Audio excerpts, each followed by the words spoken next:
ខ្ញុំយល់ថាចេះទេតាមពិតទៅ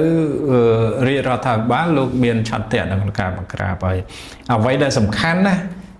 មិនតដល់ពេលប្រមុខរាជរដ្ឋាភិបាលលោកចេញប័ណ្ណបញ្ជាឬក៏លោកប្រកាសឲ្យធ្វើការបង្ក្រាបទៅម្ដងគ្នាធ្វើការបង្ក្រាបទេ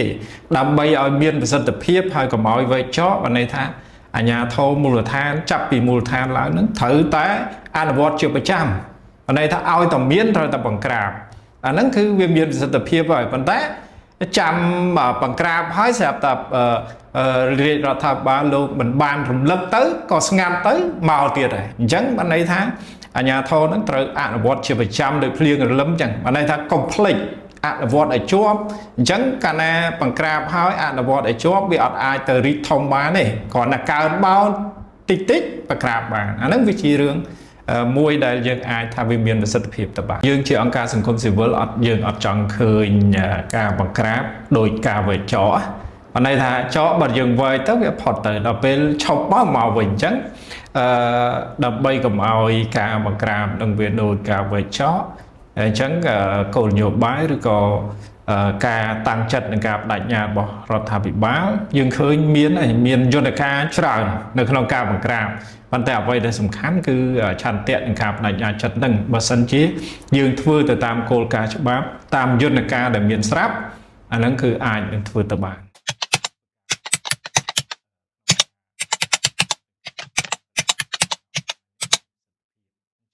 បើសិនជារាជរដ្ឋាភិបាលលោកមានការបដិញ្ញាចិត្តច្បាស់លាស់ខ្ញុំគិតថាបញ្ហាឆបោកតាមប្រព័ន្ធចែកព្យានេះអាចនឹងធ្វើទៅបានហើយក៏អាចនឹងបង្ក្រាបដោយមានប្រសិទ្ធភាពផងដែរឲ្យតែមានឆន្ទៈពិតប្រាកដមានគោលដៅមិនន័យថាគោល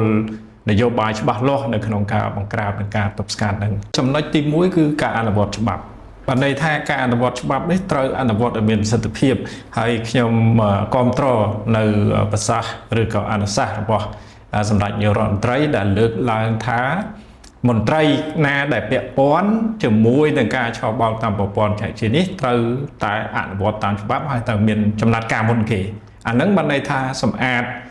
ពីអ្នកដែលអនុវត្តច្បាប់នឹងទៅមុនហើយបន្តទៅទៀតគឺ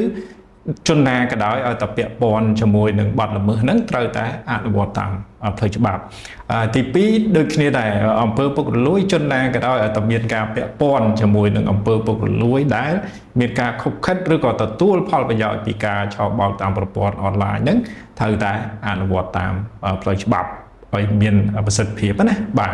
ហើយកិច្ចសហប្រតិបត្តិការល្អនេះគឺរឿងល្អព្រោះបើសិនជាអាជ្ញាធរក្នុងស្រុក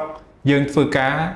សហការគ្នាល្អតាំងពីមន្ត្រីអាជ្ញាធរមូលដ្ឋានរហូតដល់ថ្នាក់ជាតិខ្ញុំគិតថាហ្នឹងវាជាការស៊ីសង្វាក់មួយកុំឲ្យថាកិច្ចសហប្រតិបត្តិការនេះអត់ល្អអាហ្នឹងវាបង្កឲ្យលក្ខណៈនៃការបង្ក្រាបឬក៏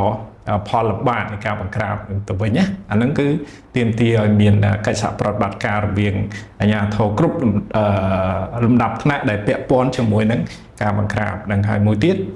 យើងដឹងហើយថាបញ្ហាឆបោកតាមប្រព័ន្ធអនឡាញឬក៏ប្រព័ន្ធចែកជានេះវាជាលក្ខណៈប្រព័ន្ធអញ្ចឹងវាមិនមែនតែក្នុងយើងទេវាភាគច្រើនយើងឃើញការឆបោកហ្នឹង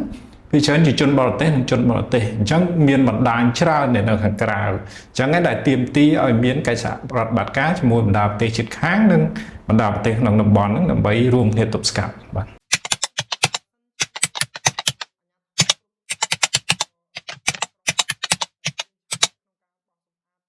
យើងទទួលស្គាល់ថាបញ្ហាការឆបោកតាមអនឡាញនេះវាជាលក្ខណៈប្រព័ន្ធក៏ប៉ុន្តែបើសិនជាអាជ្ញាធរលោកមានឆន្ទៈហើយពុះពៀគ្រប់ឧបសគ្គក្នុងការបង្ក្រាបនេះខ្ញុំគិតថារយៈពេលបង្ក្រាបវាមិនយូរប៉ុន្មានទេនឹងអាចធ្វើទៅបាននឹងមានប្រសិទ្ធភាពហើយដើម្បីកុំឲ្យមានការរិះគន់មកលើរាជរដ្ឋាភិបាលហើយកុំឲ្យមានការប៉ះពាល់ទៅដល់ការអភិវឌ្ឍនៃប្រទេសរបស់យើងអញ្ចឹងយើងជាអង្គការសង្គមស៊ីវិលនៅតែមានជំនឿហើយនឹងសំណូមពរដោយទទូចសូមឲ្យរដ្ឋាភិបាលក៏ដូចជាអាជ្ញាធរគ្រប់លំដាប់ថ្នាក់ហ្នឹងគឺតែសូមឲ្យមានការតាំងចិត្តខ្ពស់ហើយនឹងលះបង់នៅក្នុងការបង្ក្រាបធ្វើម៉េចឲ្យមានប្រសិទ្ធភាពទៅលើការឆបោកតាមប្រព័ន្ធអនឡាញ